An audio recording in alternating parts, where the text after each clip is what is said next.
অন্নহীনে অন্নদায়িনী দয়াময়ী তুই যে মা অন্নপূর্ণা, সন্তান স্নেহে তুই মা যেন কল্যাণী সম্পূর্ণা, তোর কথা যেন মন্ত্রচারণ। Hello everyone, welcome back to my channel Sunflower Soumi. So আজকে হচ্ছে বুধবার, ঠিক আছে? আর দেখো এই দেখো এখনো ভোরের আলোই ফোটেনি, সূর্য মামাই ওঠেনি, বাট আমরা উঠে গেছি। উঠে গেছি না, আমরা ঘুমাইনি। ওই যে আমাদের টিম, ঠিক আছে? এটা আমার দাদা, এটা আমার ভাগ্নি, এটা আমার দিদি, এটা আমার শত্রু। যাই হোক, ওকে ভাগ্নি বলেছি, তোকে না। যাই হোক, এখন যাচ্ছি আমরা নৈহাটি, দণ্ডিকাটা আছে আমার আর দাদার, ঠিক আছে? তো চলো যাই, সকাল সকাল চান করে আবার গিয়ে চান করতে হবে। সকালে টোটো পেয়েছি, এটাই আমাদের ভাগ্য। চলো ভাই, টাটা। আবার স্টেশনে গিয়ে দেখা হচ্ছে, কারণ আমাদের দেরি হয়ে গেছে। আমরা তো সবাই তাড়াতাড়ি করি ওর জন্য। তো গাইস দেখো, রাস্তা পুরো ফাঁকা, আমাদের কালনা পুরো ফাঁকা, ঠিক আছে?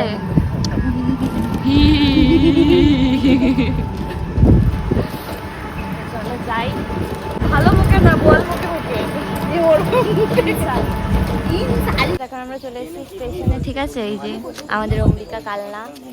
তো এখানে সবাই রেডি, বাট এত সকালবেলা যে এত ভিড়, ঠিক আছে স্টেশনে। তো চলো, তুই বললি এডিটিং টাইমে তো দেখতে পাবো। মিমি মিমি মিমি।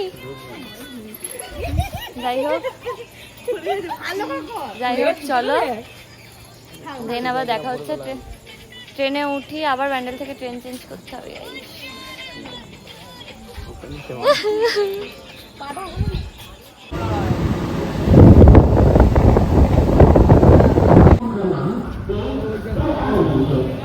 হাই গাইস, তোমরা সবাই কেমন আছো?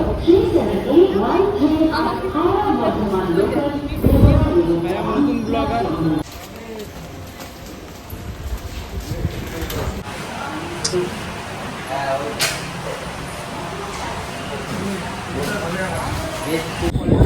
তো গাইস এখন আমরা আছি হচ্ছে চুচড়া ঘাটে, ঠিক আছে? তো এই যে এইখানে সূর্য মামা উঠে গেছে, আমার মাথা ব্যথাও স্টার্ট হয়ে গেছে, সব জায়গায় ছ্যাবলাম।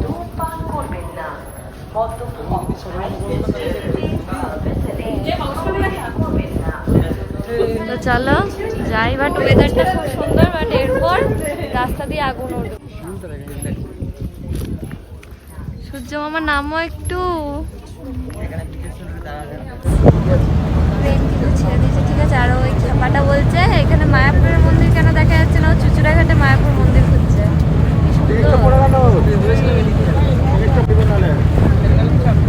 হ্যাঁ তুই তো বললি ফেলে দিতে বাবা, কি পাগল তুই!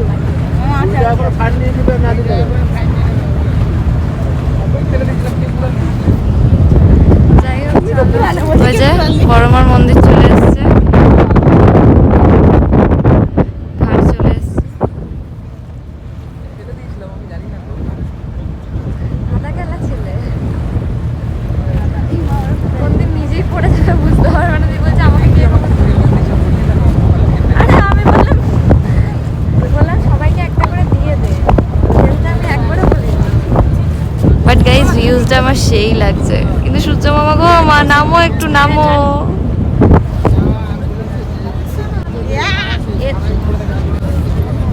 এ দেবে হচ্ছে দাদাকে, যে জলটা দেয় সেটা ও দেবে, আমি দেবো। I know. আর এই সামনে আমাকে দেবে, আমাকে দেবে। আমার আসার কথা ছিল লক্ষ্মীদের, কিন্তু লক্ষ্মীদের একটা প্রবলেমের জন্য আসতে পারেনি।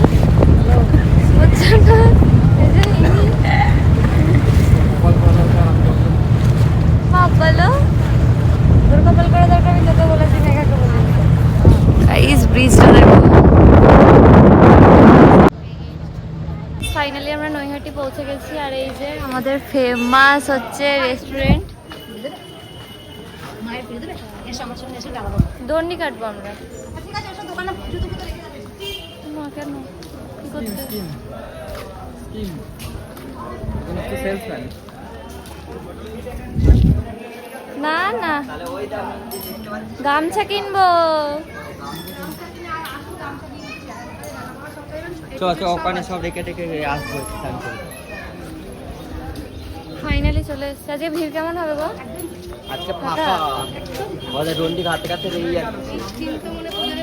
এটা আগের বার আমরা এখান থেকে লাইন দিয়েছিলাম। আমরা তো কত দূরে বাপরে, শেষ আর হয় না। যখন আইফোনে পুজো দিতে এসেছিলাম। ফাইনালি ফাইনালি ফাইনালি 2 মাস পর নৈহাটি এসছি আমি, যেখানে প্রতি সপ্তাহে একবার করে আসতাম। 2 মাস ধরে আমার আসাই হয় না।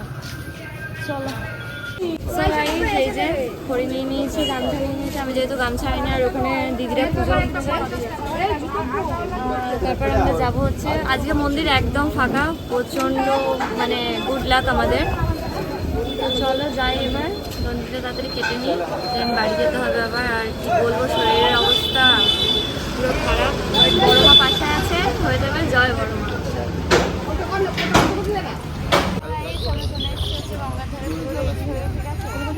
আমার 1 বছরের এটা মানসিক ছিল দুজনে নেবে, বাট এটা এখন বলবো না। আর দেখো ভিউটা খুব সুন্দর, বাট একটু পরেই রোদ উঠে বা আজকে মন্দির পুরো ফাঁকা। ফার্স্ট টাইম দণ্ডি কাটছি আমরা সবাই আছি।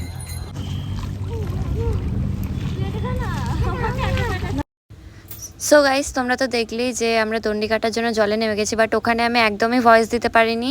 প্লাস আমি এতটা নার্ভাস হয়ে গেছিলাম, যেহেতু প্রথমবার আমার দণ্ডি কাটা। এটা কেউ বিশ্বাস করবে না হয়তো, বাট প্রথমবারই আমি পাশ করে গেছি। আর আমার কি বলবো, যে আমি যখন দণ্ডিটা কাটছিলাম না, মানে কোনো দিকে আমার ধ্যানই ছিল না যে কে কী বলছে, কে কী করছে।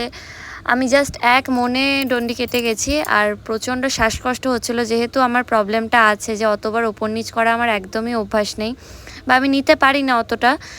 সো প্রচণ্ড শ্বাসকষ্টও হচ্ছিলো, কষ্টও হচ্ছিলো। আর এত রোদের তাপ ছিল তখন, মানে রাস্তাটা মনে হচ্ছে পুরো আগুন হয়ে গেছে। কপালটা যখন ঠেকাচ্ছিলাম মনে হচ্ছে সূর্যমামা তখনই আমাকে নিয়ে নেবে রাস্তার ভিতরে।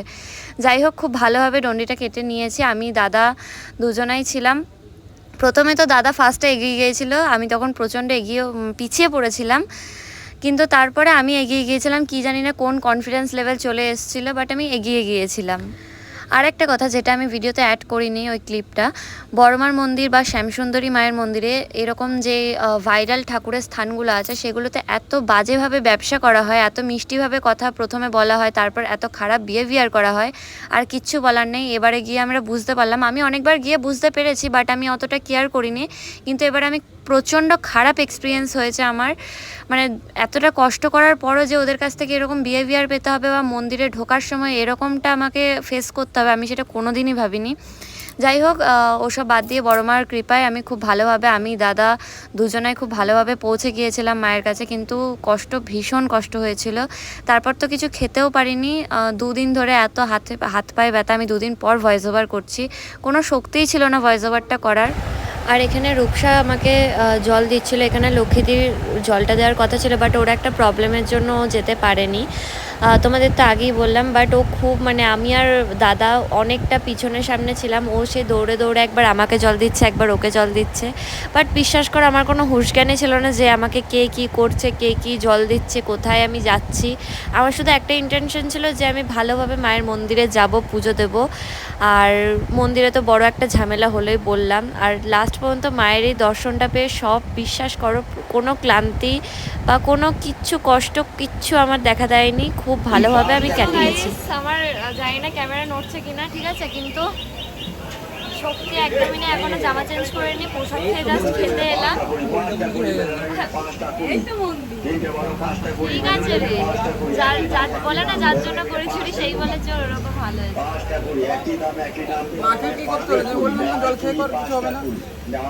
এত শ্বাসকষ্ট উঠে গেছিল মাঝখানে, আমি আর উঠতে পারছি না। আর এখানে দাদার অবস্থা খারাপ, ওর তো হাঁটু লাল হয়ে গেছে। আমার জানি না কি অবস্থা, আমি তো জামা ফুল প্যান্ট করে পড়েছি। এবার খাবো, আমার প্রচন্ড খিদে পেয়েছে, কি বলবো। বাট এটা আমার ফার্স্ট দণ্ডি, আর আমি ফার্স্ট দণ্ডিতেই পাশে পড়ে গেছি। একটা দণ্ডিও মিস করে হাত লাল হয়ে গেছে। ফার্স্ট স্যার হ্যালো এভরিওয়ান, আমরা নৈহাটি থেকে চলে এসেছি, পরশুদিন হয়ে গেল। আর আজকে আমার শ্যুটও ছিল, শ্যুট করে এই মাত্র আমি বাড়ি ঢুকলাম। এখন বাজছে হচ্ছে 10:30 11টার মতো হবে। আর পাটা সরা মা আমার। তো এই মাত্র বাড়িটায় ঢুকলাম, ফ্রেশ হলাম, দিয়ে বসলাম, একটু এডিটিং করতেই বসলাম। আর পায়ের অবস্থা এত খারাপ না, আমি হাঁটতে পারছি না, মানে কিছু করতে পারছি, শুধু আমার পা করে যাচ্ছি। যাই হোক, কপালে সিঁদুর, এই যে হাতে শাঁখা টাকা কোনো কিচ্ছু খোলা হয়নি, সব শ্যুটের জন্য। কেউ মাইন্ড নিও না যে আমার বিয়ে হয়ে গেছে, ঠিক আছে গাইস। তো চলো আজকের ব্লগটা এইটুকুনি, আবার দেখা হচ্ছে একটা নতুন ব্লগ নিয়ে। চলো টাটা, গুড নাইট।